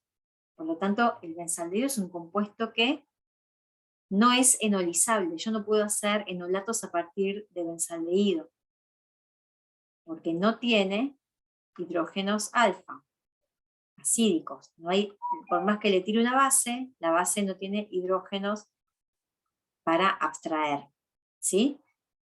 Pero la acetona sí. La acetona en presencia de la base va a generar el enolato, ¿sí? Entonces el papel del aldehído acá, del benzaldehído acá, es ser el electrófilo. Este enolato entonces ataca el carbono carbonílico del benzaldehído. Se va a generar el aldol. Ya lo pongo protonado para facilitar el proceso, ¿sí? Este es el aldol, ¿sí? Y prácticamente de acá va a pasar, va a eliminar, el aldol va a eliminar una molécula de agua con este hidrógeno y con este oxidrilo, y va a pasar al compuesto alfa-beta insaturado. ¿Sí? Esto ocurre, ¿sí? El alfa-beta insaturado entonces, además queda con una conjugación extendida, ya porque queda conjugado a un sistema aromático o a otro doble enlace. Esta eliminación ocurre muy fácil, es muy eficiente. ¿Está? Bueno, ahora, la condensación aldólica, desde un punto de vista sintético, yo como química, digamos, quiero hacer una síntesis, necesito generar un enlace carbono-carbono, voy a considerar que la condensación aldólica, si yo quiero combinar dos compuestos carbonílicos, ¿sí? La reacción me va a ser útil si alguno de los compuestos carbonílicos no tiene hidrógenos alfa-acídico. ¿Por qué? Supongamos que yo tengo en este caso acetaldehído, ¿sí? Y lo quiero hacer reaccionar con propanal. ¿Ah? Entonces, ¿qué va a pasar acá? Yo tengo todo en el vaso de reacción, ambos compuestos carbonílicos. El acetaldehído tiene estos hidrógenos alfa-acídicos acá. El propanal tiene estos hidrógenos alfa-acídicos acá. Cuando yo les tire base a los dos, este hidróxido de sodio, la base va a abstraer un hidrógeno alfa-acídico del acetaldehído y uno de acá, y va a generar sus respectivos enolatos, con la misma probabilidad, porque no hay diferencia entre la acidez, ninguno es más ácido que el otro. Así que la base no es que elige uno por sobre el otro, le arranca hidrógeno a los dos. Y genera ambos enolatos. Por lo tanto, yo ahora en medio de reacción tengo dos especies nucleofílicas, ¿sí? Y además, como estos son equilibrios, voy a tener algunos acetaldehídos y algunos propanales que no están enolizados. Entonces van a ser electrófilos, ¿sí? A través del carbono carbonílico. Por lo tanto, el enolato que genere acá va a atacar a este carbonilo y va a atacar a este carbonilo. Y este igual, va a atacar a este carbonilo y va a atacar a este carbonilo, con la misma probabilidad. De manera tal que al final de la condensación aldólica de todas las combinaciones yo voy a obtener 4 productos de reacción en la misma reacción. ¿Sí? Una sopa, lo que llamaremos una sopa. Digamos que a mí esto no me sirve. A mí no me sirve tener una reacción donde tengo 4 productos posibles. Entonces, si yo quiero cruzar, quiero formar nuevos enlaces carbono-carbono entre dos compuestos carbonílicos, en lo que sería una condensación aldólica cruzada, ¿sí? La que vimos antes sería una autocondensación. En este caso, entonces, sintéticamente es muy, muy poco eficiente hacer esto. ¿Está bien? Porque voy a tener los productos de las condensaciones aldólicas cruzadas más los productos de las autocondensaciones. Así que esto no me sirve, no es sintéticamente útil. Es útil cuando entonces yo combino un compuesto carbonílico sin hidrógenos alfacídicos, ¿sí?, con un compuesto carbonílico que, bueno, que sí tenga hidrógenos alfacídicos, pero en alguno voy a tener que formar el enolato. Por ejemplo, este caso que vemos acá, donde se hace reaccionar butanal, ¿sí? Acá están los hidrógenos alfacídicos que van a generar el enolato, con benzaldehído, que como dijimos recién, en su carbono alfa no tiene hidrógenos. Por lo tanto, la base no tiene que abstraer ahí. Es un aldehído que no es enolizable, no va a generar nunca enolato. ¿Tá? En cambio, este sí. Entonces, cuando le pongo el hidróxido de sodio, se va a generar este enolato que va a atacar al carbono carbonílico para generar el aldol correspondiente. Como vemos acá, hay posibilidad de que por el producto de eliminación se me genere el compuesto alfa-beta insaturado conjugado de anillo aromático, por lo tanto la reacción va a ir hacia ahí de forma irreversible, casi espontánea, va a haber eliminación de agua por acá, ¿sí? Se genera entonces el doble enlace acá, y llevo entonces del aldol al compuesto alfa-beta insaturado. Este va a ser el producto mayoritario, ¿sí? Por supuesto que tampoco voy a tener un 100% de rendimiento de este producto, porque, bueno, porque algo del producto de autocondensación de este, si no tengo cuidados experimentales, algo del producto de autocondensación también voy a tener, pero en menor cantidad. Si yo tengo ciertas consideraciones experimentales a la hora de hacer la reacción, como es, por ejemplo, las concentraciones que estoy manejando, el orden de agregado de los reactivos, entonces uno puede manejar de esa forma la estequiometría momento a momento de la reacción y así minimizar la autocondensación como reacción secundaria. Pero bueno, siempre un poquitito capaz va a haber, ¿sí? En este caso es una reacción secundaria, la autocondensación del propanal consigo mismo, ¿no? Pero bueno, este va a ser el mayoritario claramente. ¿Tá?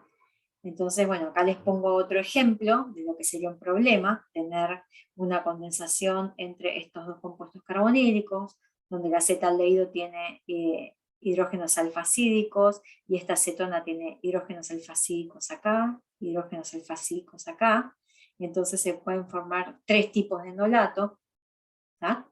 Que pueden, bueno, también reaccionar con cada uno de los compuestos carbonílicos de forma cruzada o autocondensada para generar distintos tipos de aldoles posibles, ¿sí? Bueno, entonces eso es como el análisis que uno tiene que hacer cuando analiza la condensación aldólica entre distintos tipos de sustratos carbonílicos. Bueno, ¿se entendió un poquito? ¿Bien? ¿Mal? ¿Repasamos algo? Sí, a mí me cuesta entender un poco por qué uno es enolizable y el otro no. El benzaldehído, por ejemplo, no es enolizable porque no tiene hidrógenos en la posición alfa. Vos tenés que buscar ok. si tiene hidrógenos, por ejemplo, otro ejemplo de compuesto no enolizable sería este aldehído. ¿Sí? ¿Cuál es el carbono alfa? El carbono que está enlazado al carbonilo. Sí. ¿Sí? Bueno, entonces, por ejemplo, en esta molécula, el carbono alfa, ¿a qué está unido? A 3 metilos. Sí, Así que no tiene hidrógeno alfa claro. acídico, así que no genera enolato. ¿Sí? O por ejemplo, puede ser, no sé, esta acetona. También, ¿sí? No hay hidrógeno, tiene 2 carbonos alfa esta acetona, de un lado y del otro. Ninguno de los dos tiene hidrógenos alfa acídicos, por lo tanto tampoco te va a generar enolato. Lo vas a poder usar en la condensación aldólica como electrófilo, porque acá sí podés atacar con otro enolato. Ujú. ¿Sí? Pero Claro. no vas a poder generar enolato a partir de ese. Entonces vos tenés que fijarte, tu sustrato, si tiene carbono alfa, ¿sí? Los aldehídos tienen un carbono alfa, porque el otro lado tenés el hidrógeno. Las cetonas tienen carbono alfa a ambos lados. Entonces tenés que fijarte si tienen hidrógenos o están totalmente sustituidos. Ahora vamos a dar muchos ejemplos igual. Sí, me ¿Sí? quedó claro igual, gracias. Bueno. Y por último, les voy a dejar mencionado una reacción que es importante que la tengan vista, porque también va a aparecer cuando vean la química de azúcares,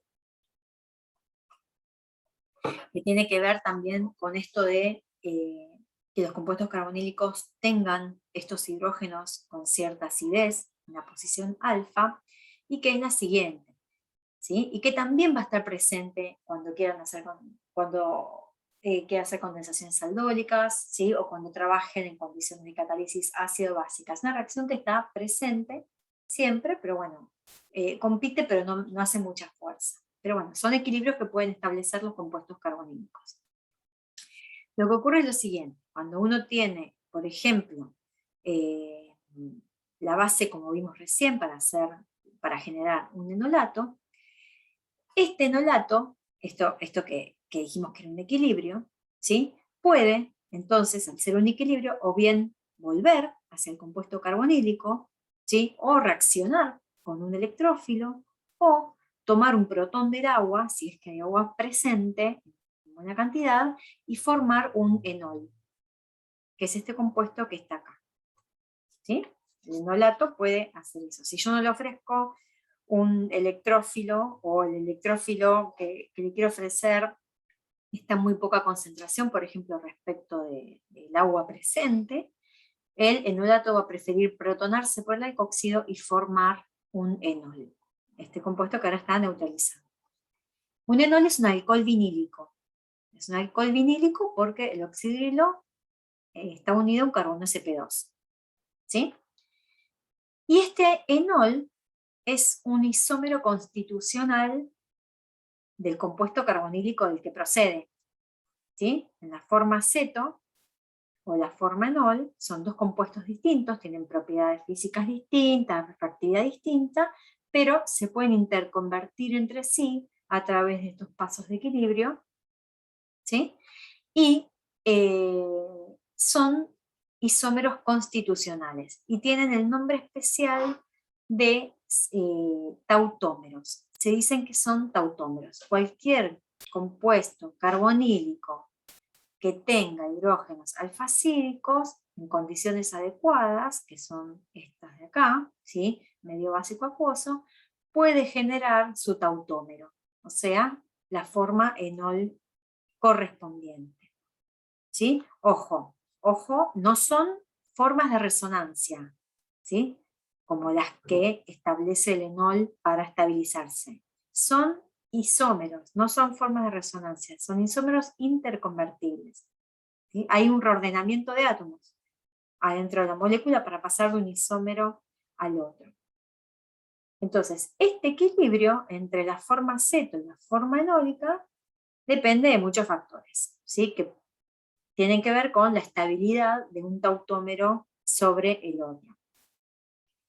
En condiciones normales, ¿sí? ¿qué decir en condiciones normales? El compuesto carbonílico en agua,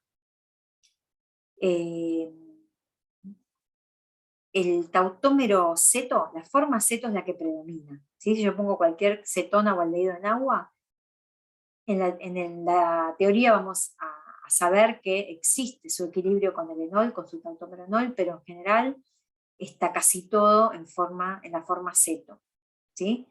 como pasaba con los hidratos, ¿se acuerdan? Está siempre el equilibrio desplazado hacia la forma carbonílica y no hacia la forma hidrato. En este caso es lo mismo. Cualquier compuesto carbonílico en agua va a establecer un pequeño equilibrio con su forma enol, pero siempre va a ser la mayoritaria la forma ceto. Ahora, si yo quiero tener el enol, porque lo necesito para alguna reacción en particular sobre enoles, lo que tengo que hacer es catalizar esa transformación de la forma ceto a la forma enol a través de catálisis ácida o básica, ¿sí? Esto es similar a lo que vimos con los hidratos. Si yo quiero promover la formación de hidrato, también tenemos que o catalizarlo con ácido o con base. Para los enoles es lo mismo, ¿sí? En medio básico, entonces, es lo que vimos acá, la base abstrae el protón, genera el enolato toma protón del agua y se reordena en forma de enol. En medio ácido, esta catálisis ocurre de la siguiente manera: el ácido, como ya sabemos, se va a pegar al oxígeno del carbonilo activándolo, ¿sí? Esto hace entonces que este hidrógeno alfa sea aún más ácido de lo que era en el compuesto carbonílico, de manera que al aumentar la acidez del hidrógeno alfa, el agua lo puede abstraer, que es una base muy débil, lo puede abstraer de manera tal que la molécula reordene hacia el enol y se regenera el ion hidrógeno. ¿Sí? Esto sería la promoción de la formación del enol en un medio ácido. ¿Sí? Bueno. Una consulta. Sí.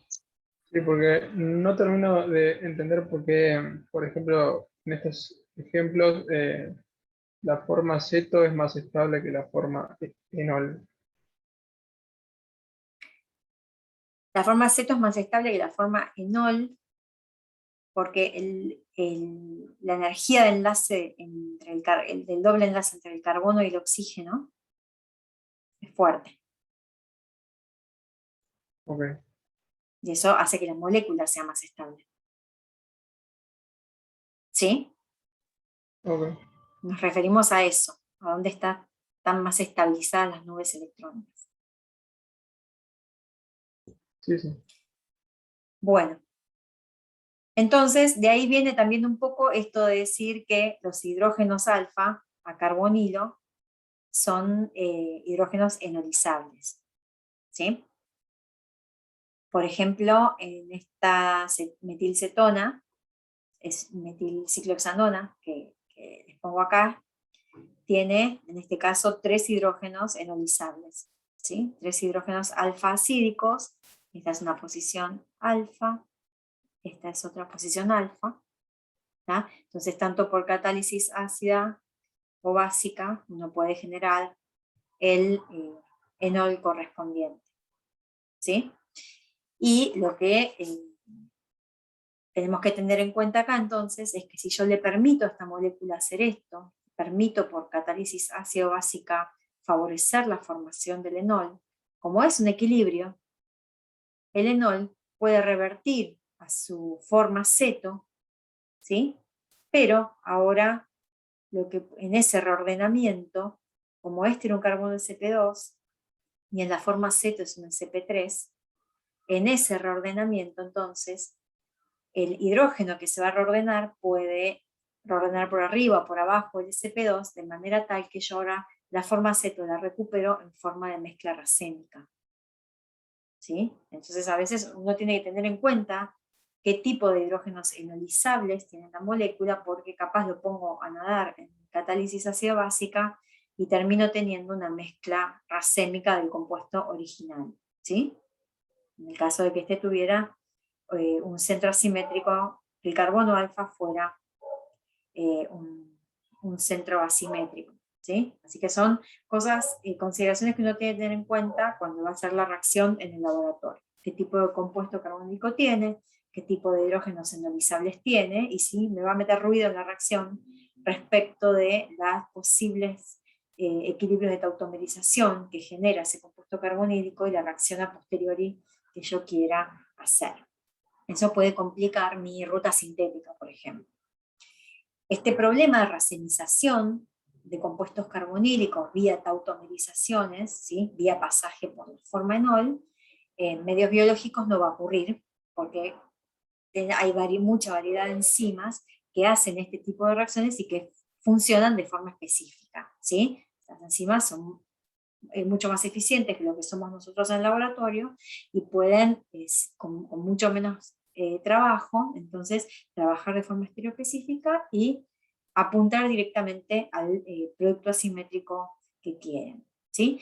En la naturaleza, las enzimas que hacen reacciones de condensación aldólica son las aldolasas, las enzimas de la familia de las aldolasas, y aparecen muy activas en las rutas metabólicas de los azúcares, ¿sí? Que son compuestos carbonílicos tipo aldehídos o cetonas.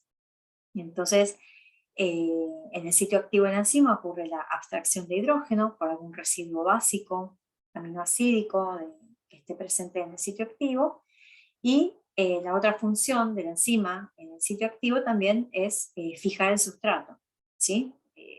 Mantener fijo el enolato generado de manera tal que pueda ocurrir la reacción de adición nucleofílica como segunda etapa. La forma que tienen los distintos tipos de enzimas, de estos distintos tipos de aldolasas, de fijar los enolatos en los sitios activos es o bien coordinando el alcóxido por algún centro metálico que esté fijo en el sitio activo de la enzima, por interacción del tipo alcóxido catión metálico. También puede ser a través de la estabilización del enolato por residuos ácidos que sean dadores de protón, ¿sí? Es otra interacción que puede fijar el sustrato en el sitio activo.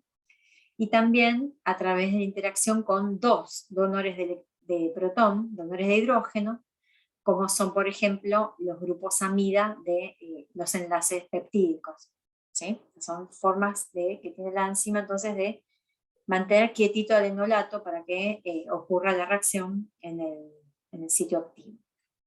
Y bueno, las aldolasas son estas enzimas que hacen condensaciones aldólicas en la naturaleza, ¿sí? Para construir moléculas, para generar nuevos enlaces carbono-carbono. Bueno, entonces, pequeñito resumen de conceptos del tema de carbonilo, ¿sí? Para ordenar un poco todo lo que vimos.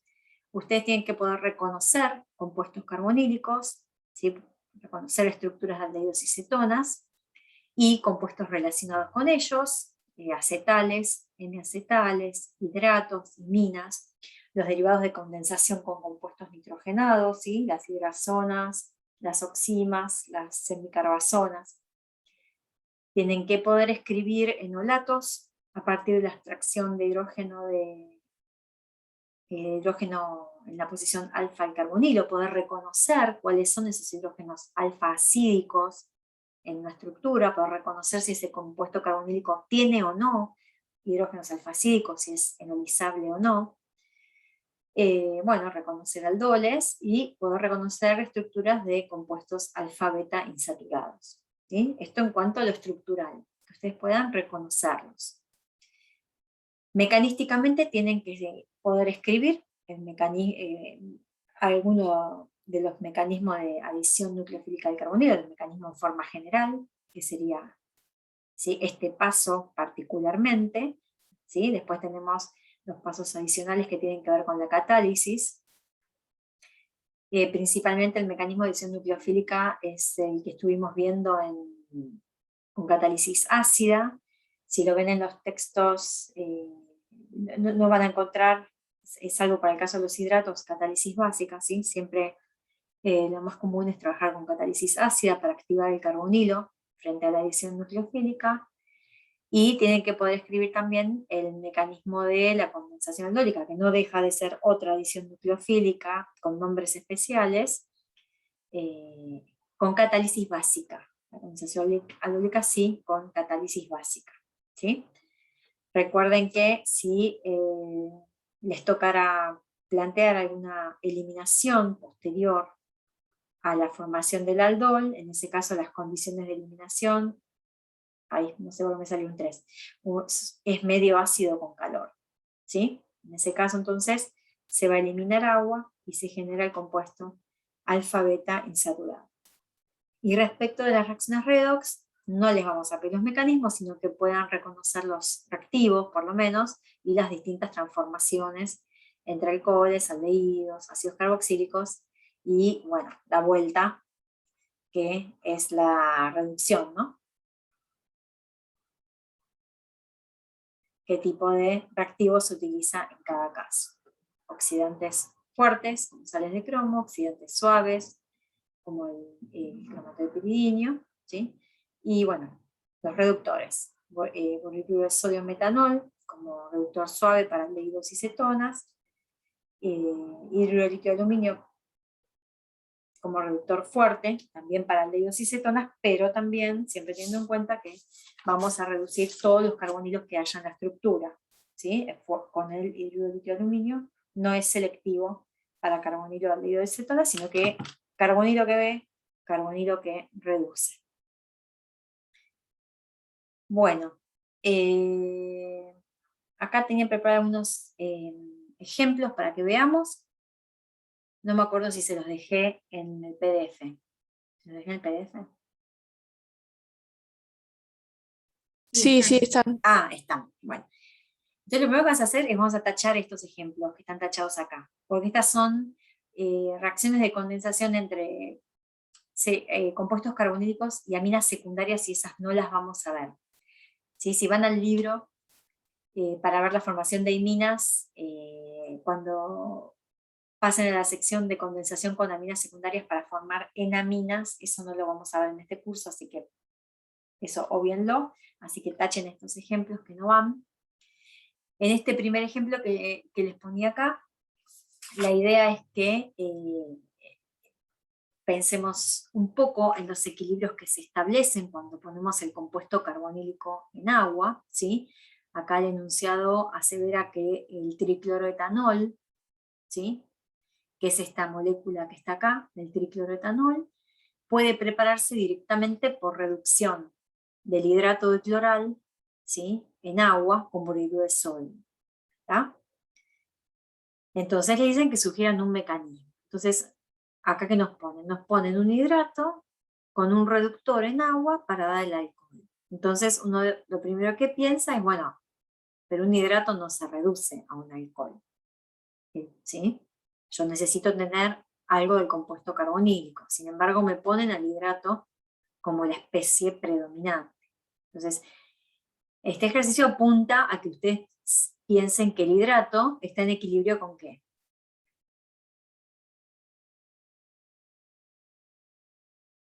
¿Con qué está en equilibrio este hidrato de cloral? Es el hidrato de cloral, justamente. En agua, el hidrato, ¿con qué está en equilibrio? ¿Con el aldehído? Con el aldehído. ¿Sí? Si yo pongo el aldehído en agua, ¿sí? Voy a tener cualquier compuesto carbonílico que yo ponga en agua, va a establecer el equilibrio con su hidrato. Va a adicionar el agua, ¿sí? Y va a generar el hidrato. Ahora, lo que nosotros sabemos es que si yo pongo cualquier compuesto carbonílico en agua, ese equilibrio con el hidrato siempre va a estar favorecido hacia la formación del compuesto carbonílico y muy poco hacia la formación del hidrato, porque el compuesto carbonílico, como dijimos recién, es mucho más estable. ¿Sí? Pero en el caso del cloral, esta flecha está al revés, está muy favorecida la formación del hidrato del cloral. ¿Y por qué era eso? ¿Alguien se acuerda? ¿Qué tiene especial este aldehído? Que está muy favorecida la formación del hidrato en agua, sin catálisis. Un grupo atractor de electrones. Claro, este aldehído lo que tiene en particular es que tiene 3 cloros en este carbono. ¿Sí? Entonces esos 3 cloros en este carbono, ¿qué están haciendo? Son más electronegativos que el carbono, están haciendo de atractores de electrones, de densidad electrónica, ¿sí? De este carbono, y este a su vez del compuesto carbonílico, de manera tal que este centro carbonílico tiene una densidad electropositiva exacerbada respecto de lo que sería el mismo aldehído sin los cloros. Entonces, como está, digamos, promovida la electrofilicidad del centro carbonílico por los 3 cloros, adiciona muy fácilmente agua, y por eso entonces está muy favorecido el equilibrio hacia la formación del hidrato. Pero entonces, ¿por qué se reduce? Porque bueno, está muy favorecida hacia la formación del hidrato, pero algo de esto tengo. ¿Sí? Entonces el borhidruro de sodio lo que ve es esto. Dice, ya, acá adiciona hidruro. ¿Sí? Aunque haya poquito. Entonces, ¿qué pasa? Se empieza a reaccionar el borhidruro de sodio con el cloral, con el aldehído. Entonces, en cuanto yo empiezo a sacar reactivo de un equilibrio, ¿qué pasa? Se empieza a mover, ¿sí?, el equilibrio hacia la formación de reactivo, porque lo estoy sacando del medio, lo estoy consumiendo. Entonces el cloral se empieza a ir hacia la formación el hidrato del cloral se empieza a ir hacia la formación del aldehído y se reduce. ¿Sí? Entonces, en conclusión, aunque yo tenía mucho hidrato cloral al principio, con que haya algo de carbonilo, el borhidruro lo ve, reacciona, lo empieza a consumir y empieza a desplazar el equilibrio de manera tal que al final logré yo la reducción total. Y hoy logré obtener este compuesto. ¿Sí? Entonces, uno puede plantear estas cosas cuando sabe qué equilibrios se pueden establecer a partir del compuesto carbonílico. ¿Sí? Y recuerde que son todas reacciones en equilibrio, salvo la de la formación de los derivados nitrogenados especiales. Así que siempre van a estar dando vueltas por ahí como reacciones competitivas. ¿Se entendió? Sí. Ahora, estos 2 ejemplitos que le puse acá son reacciones de formación de ¿qué? Tengo un compuesto carbonílico, que es mi electrófilo, y una amina, que es mi nucleófilo. ¿Está bien? Entonces, ¿qué pasaba acá?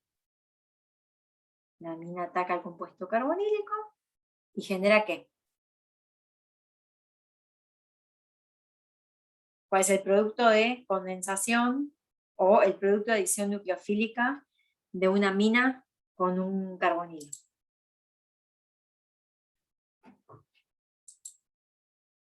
¿Alguien se anima a dibujarlo?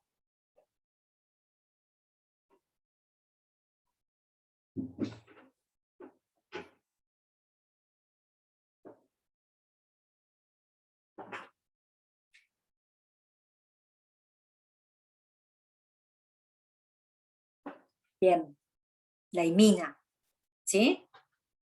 Vamos a ver, vamos a dejarla así.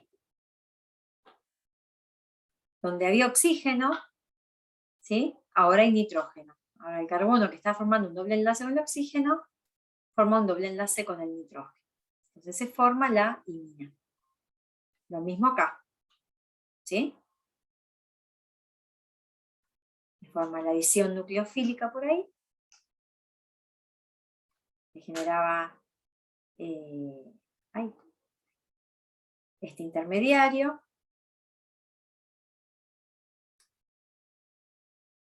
¿Sí? Bueno, finalmente se perdía agua, por eso es una condensación.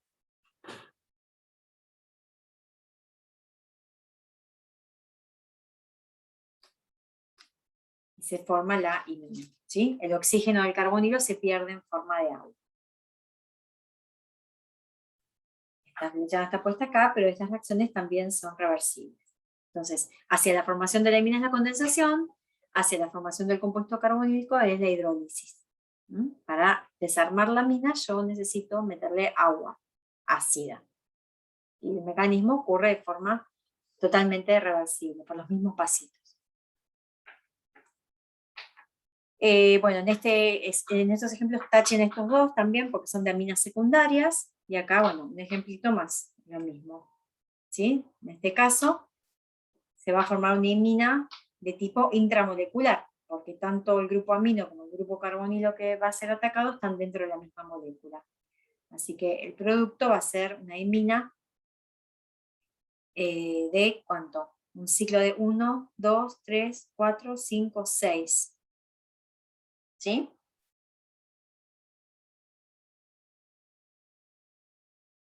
Así.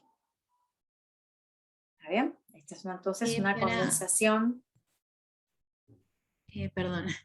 Te quería preguntar, para la formación de estas iminas intramoleculares, había una distancia, digamos, necesaria, ¿no? Claro. Bien, tanto como para la formación de acetales, como para la formación de iminas intramoleculares, van a andar bien, van a ocurrir eficientemente, con buenos rendimientos, si el producto que se forma tiene un ciclo de 6 o un ciclo de 5, ¿sí? Hasta un ciclo de 7 si quieren, pero ya más grande no, Pues se acuerdan que los ciclos grandes son inestables. No tienen demasiada movilidad, no es algo estable. Siempre que algo cicle, chicos, siempre que algo cicle y sea estable, estamos hablando de algo de 5 o 6 miembros. ¿Sí? De 5 o 6 miembros. Uno de esos miembros del ciclo puede ser un heteroátomo, nitrógeno-oxígeno, pero siempre de 5, anillos de 5 o 6. ¿Sí? Esos son los que son estables, sobre todo en las biomoléculas. No van a encontrar ni de menos ni de más. Los que son compuestos cíclicos más chicos son todos productos sintéticos, y más grandes también, pero bueno, son más difíciles de obtener, ¿no? Justamente por la inestabilidad del ciclo. Bueno, y acá, ¿qué se informa? Son reacciones de donde están estos productos de condensación, ¿sí? Entre los primos de las aminas con los compuestos carbonílicos. ¿Se acuerdan cómo se llama? Esta es la hidroxilamina. El átomo nucleofílico, ¿se acuerdan que lo discutimos? Es el nitrógeno, no es el oxígeno, sino que ataca por el nitrógeno al compuesto carbonílico, y el producto que se forma es una oxima. Entonces, donde tenía doble enlace con oxígeno, ahora tengo doble enlace con hidrógeno. ¿Sí? Y este grupo funcional se llama oxima. Aparecen algunos metabolitos secundarios en la naturaleza. ¿Sí? Luego, cuando el reactivo es hidracina, obtengo hidrazonas. ¿Sí? Siempre lo mismo. Donde tenía el doble enlace con el oxígeno, ahora tengo doble enlace con el nitrógeno. Esta es una hidrazona. Esta es una hidracina aromática, ¿sí? Fenilhidracina. El derivado es una hidrazona. Entonces, estos son muy, muy estables, todo conjugado porque son compuestos aromáticos, son sólidos cristalinos, muy estables. Y esta es otro tipo de hidracina aromática, ¿sí? Que tiene ahora entonces sustituido en el anillo aromático dos grupos nitro. Entonces es la 2,4-dinitrofenilhidracina, es muy conocida también. Y también forma la hidrazona correspondiente, ¿sí? La 2,4-dinitrofenilhidrazona. Estos reactivos se los pueden llegar a cruzar en algún laboratorio, pues se usaban también para hacer reconocimiento estructural de carbonilos. ¿Sí? Si uno no estaba seguro si tenía un carbonilo en la muestra, le tiraba alguna de estas hidracinas y se obtenía un precipitado, en este caso anaranjado, por ejemplo, en el caso de las hidracinas aromáticas, entonces uno podía decir que tenía un carbonilo en su muestra incógnita. ¿Sí? Pueden llegar a cruzarse con esto en algún momento. Bueno, en este caso el ejercicio es para el tema de condensación aldólica, que en estas estructuras que yo les decía que tienen que poder reconocer como aldoles, como en este caso, si es un aldol porque tengo un carbonilo y en alfa y en la posición beta del carbonilo tengo un oxidrilo. Este también es un aldol. Este también es un aldol, ¿sí? ¿Y los otros qué son? Son compuestos alfa-beta insaturados. ¿Sí? Tengo un carbonilo conjugado a un doble enlace. Esta es la posición alfa y esta es la posición beta. ¿Y provienen de dónde estos compuestos alfa-beta insaturados? Provienen de la reacción de eliminación de algún aldol. ¿Sí? Por ejemplo, en este caso, ¿cómo era el aldol que eliminó para dar este compuesto alfa-beta insaturado?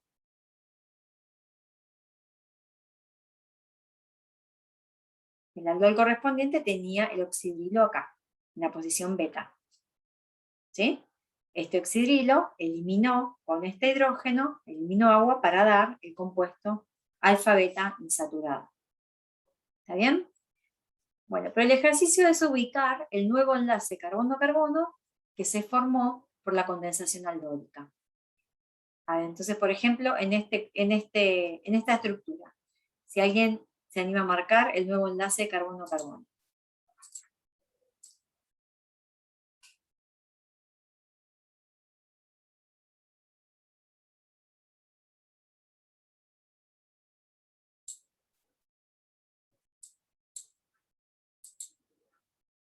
¿Alguien? Acá condensó S. Muy bien. ¿Está bien? A ver si todos lo ven. Esta parte de la molécula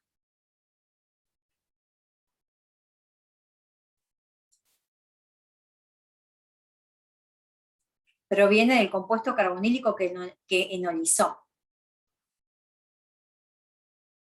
¿Sí? Acá estaba el enolato.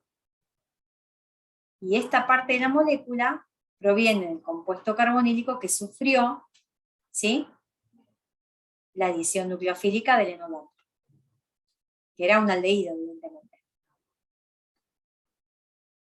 Esta es una posible, esta es la única posibilidad, o alguien ve otra.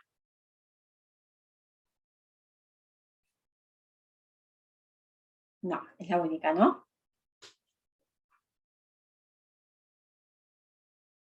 ¿Y en esta? Así, sobre el compuesto alfa-beta insaturado. ¿Cuál es el nuevo enlace carbono-carbono que se forma?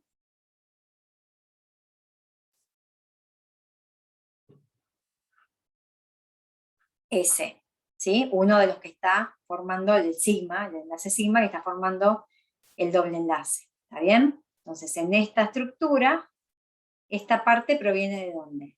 ¿Del enolizable o del atacado?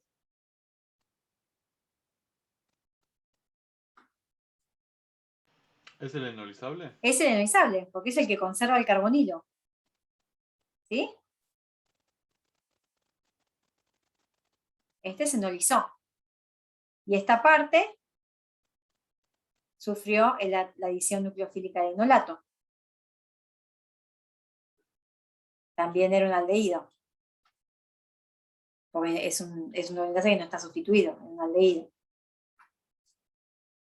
¿Y en esta?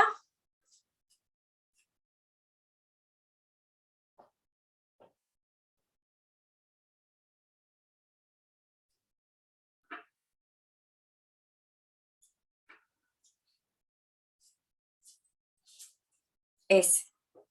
¿Está bien? Una estrategia puede ser, bueno, ubico el carbonilo. El carbonilo, o sea, si se mantiene es porque formaba parte de la estructura enolizable, la que formó el enolato. Entonces miro el carbono alfa. Este es el carbono alfa que tenía el hidrógeno acídico, que fue abstraído por la base, que generó el enolato y que atacó a este carbono. ¿Sí? Entonces, esto viene de este enolato, y esto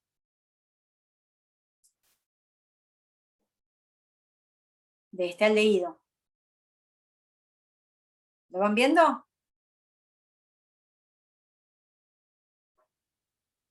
¿Y esta?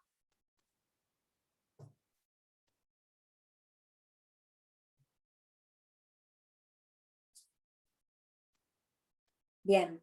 Este es el nuevo enlace carbono-carbono, entonces. No, ese no es el nuevo enlace carbono-carbono. Fíjate, si ese, perfecto, es el otro. Para que lo voy a borrar así. Ahí está, bien. ¿Sí? Enseguida se van a dar cuenta si se equivocan así, porque cuando vayan para atrás no van a tener carbono posible. Entonces, ¿qué pasó acá? Esta era la parte enolizable y esta era la parte que tenía el carbonilo. Así que este proviene de una condensación aldólica intramolecular. Ahí estaba el aldehído. acá estaba el enolato, ¿sí? Estaba todo dentro de la misma molécula en este caso. ¿Sí? Les dejo estos de tarea y los discutimos la clase que viene. Traten de hacerlos y si tienen alguna duda, lo discutimos la clase que viene.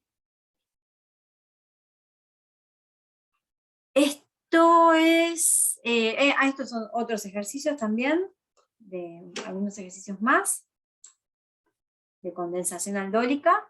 También se los dejo, háganlos y los discutimos la clase que viene.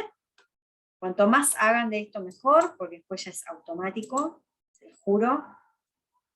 Y estos son los ejemplos de reacciones de reducción. ¿Me bajas esto? La cortina. Son ejemplos de algunas reacciones de reducción. Con boruro de sodio, ¿sí? Para dar los distintos alcoholes. Fíjense, bueno, este alcohol no reacciona porque ya está reducido, así que como no reacciona, el ejemplo interesante es este de acá. ¿Sí? ¿Qué tipo de compuesto es esta estructura?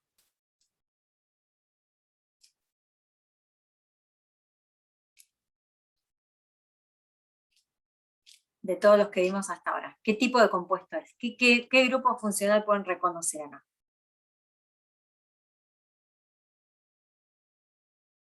Oxidrilo y un éter. Y un éter. En particular, unidos al mismo carbono. ¿Sí? Entonces, acá lo que llama la atención, lo que tendría que llamar la atención es esto, ¿no? Este carbono unido a un OR, digamos, a algo que es tipo éter, y a un oxidrilo. ¿Qué es esto?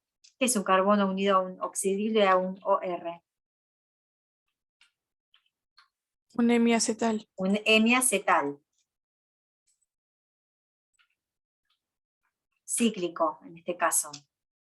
¿Sí?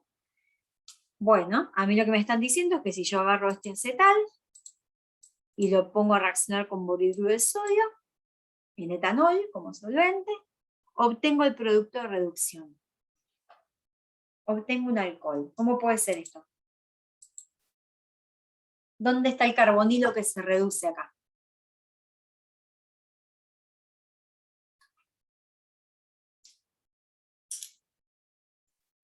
Y en la forma abierta, Bien, que ser ese que está por el éter. perfecto. ¿Sí? ¿Se acuerdan que habíamos dicho que los acetales cíclicos eran muy estables? ¿Sí? O puede ser una formación de acetal, de hemiacetal intramolecular, pero siempre tenemos en cuenta que son reacciones que están siempre en equilibrio, ¿sí? La formación de acetales.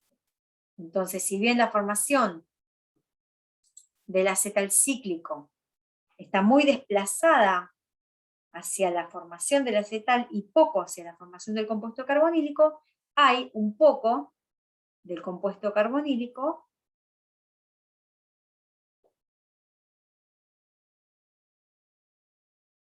que en este caso es este, ¿sí? Esta es la forma abierta del hemiacetal.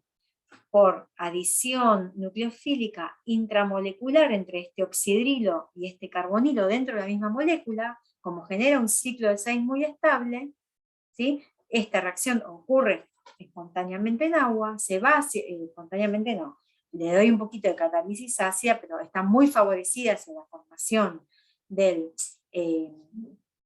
casi que ni necesita catálisis ácida, les diría, se va hacia la formación del hemiacetal cíclico, ¿sí? Pero es un equilibrio, siempre un poquito de la forma abierta del hemiacetal hay.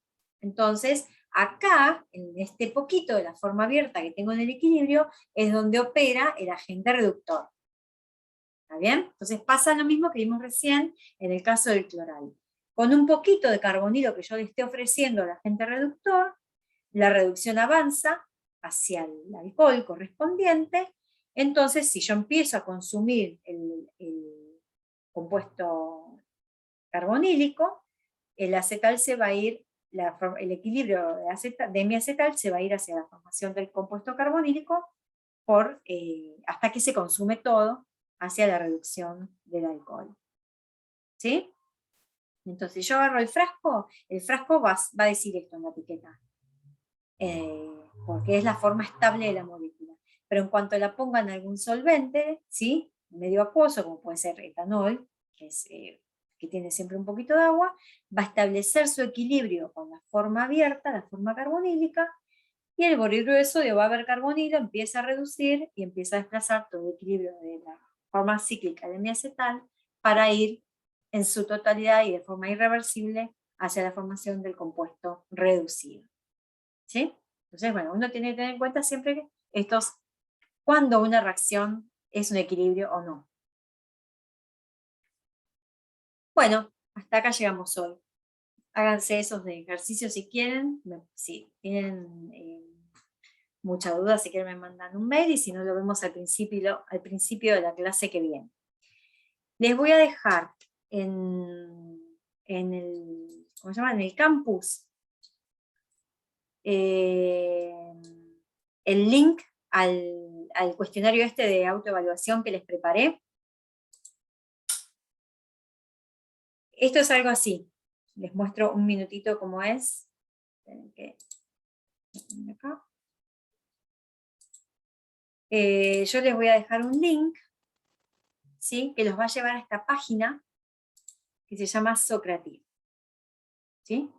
Entonces ustedes van a ir al login y se van a loguear como students. Y en room name van a poner Quo. Y cuando se unan, fíjense que no tienen que hacer registro de identidad ni nada.